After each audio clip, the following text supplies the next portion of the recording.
Well trained దొంగలు, I mean professional దొంగలు వస్తారు, దొంగతనం చేస్తారు, పారిపోతారు. పోలీసులకు ఒక్క క్లూ కూడా దొరకకుండా చేస్తారు. అదే కదా ఎలా అని, అందుకే కథ చెప్పింది బాగా ట్రైన్డ్ అయిన దొంగలని. వరుసగా 3 ఇళ్లలో ఒకే తరహాలో దొంగతనం. 3 ఇళ్లలో దోచుకున్న ఒక్క చోట కూడా ఇసుమంత క్లూ లేదు, వేలిముద్రలు కానీ ఏమీ లేదు. ఇప్పుడు ఇదే పెద్ద సమస్యగా మారింది. బట్ దొరికారు, ఇది మాత్రం పక్కా.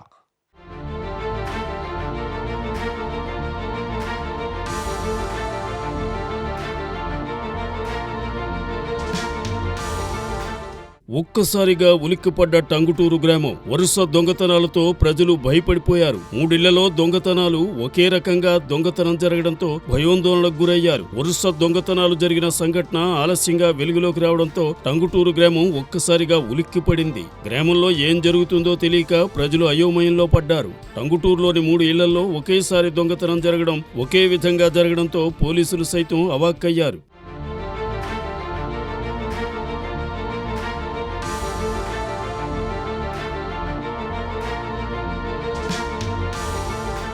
స్థానికంగా ఉండే దామచర్ల శ్రీధర్, పత్తిపాటి బ్రహ్మానందం మరియు బెల్లం రామయ్య అనే 3 ఇళ్లలో దొంగతనాలు జరగ్గా బెల్లం రామయ్య ఇంట్లో సుమారు 20 సవర్ల బంగారం, 5 కేజీల వెండి, 50,000 రూపాయల నగదు, అలాగే దామచర్ల శ్రీధర్ ఇంట్లో 16 సవర్ల బంగారం, 15,000 రూపాయల నగదు, పత్తిపాటి బ్రహ్మానందం ఇంట్లో సుమారు 20,000 రూపాయల నగదు, 30 గ్రాముల వెండిని దొంగలు దొంగిలించారు. దీంతో ఒక్కసారిగా గ్రామం ఉలిక్కిపడింది.